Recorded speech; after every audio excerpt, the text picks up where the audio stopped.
But if I can't figure out a way to make contact with NASA, none of this matters anyway. It's pretty obvious that The Martian is basically a 2-hour-plus love letter to space exploration and, by extension, to NASA. But that's nothing new. The agency has a comfortable relationship with Hollywood. We used to look up in the sky and wonder at our place in the stars. It's gone all in on promoting The Martian, sending a team to Comic-Con. So if you want to go to Mars, then you need to learn to be a Martian. Hosting Q&As between the actors and actual astronauts. Do you guys have internet on the spacecraft? Yeah, we do have internet. It's a little slow, but it's workable. And, of course, bragging about all the cool technology it contributed to the film. The promotion goes both ways. NASA gets positive treatment in the film and also gets shoutouts from the actors and director Ridley Scott. The boot prints of astronauts will follow those rover tracks, thanks to innovations happening today. The journey to Mars will change our history books forever, rewriting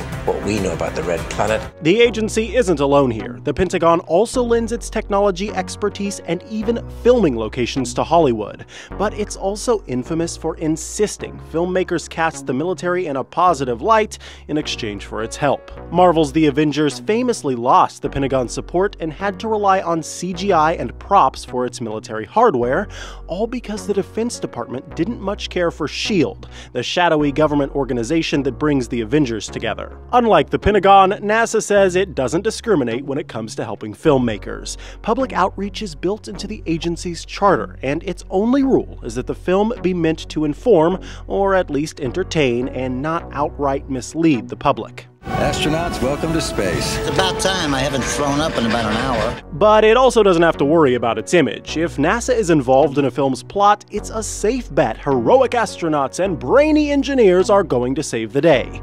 Even when things go wrong, NASA's on-screen presence is all about triumph. Houston, we have a problem. There are critics who say the agency's ever-growing Hollywood fame could backfire, though. What if, for instance, NASA doesn't get to Mars? A National Research Council report last year said to try to make the mission work with NASA's current budget is to invite failure, disillusionment, and the loss of the long-standing international perception that human spaceflight is something that the United States does best. The critics later latched on to what looks like a case of lowered expectations for Asteroid Redirect mission, part of NASA's roadmap to Mars. It went from an ambitious plan to send humans to an asteroid to a much less impressive plan to have a robot fetch part of an asteroid and bring it to the astronauts. The fear is that the public might stop buying into the NASA hype if a manned Mars mission stays a distant dream. One former NASA official told the Washington Post, "We're setting expectations for something that is decades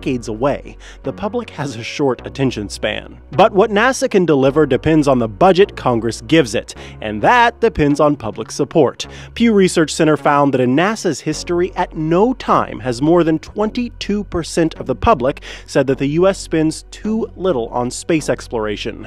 Maybe the agency hopes that its Mars hype will become a self-fulfilling prophecy.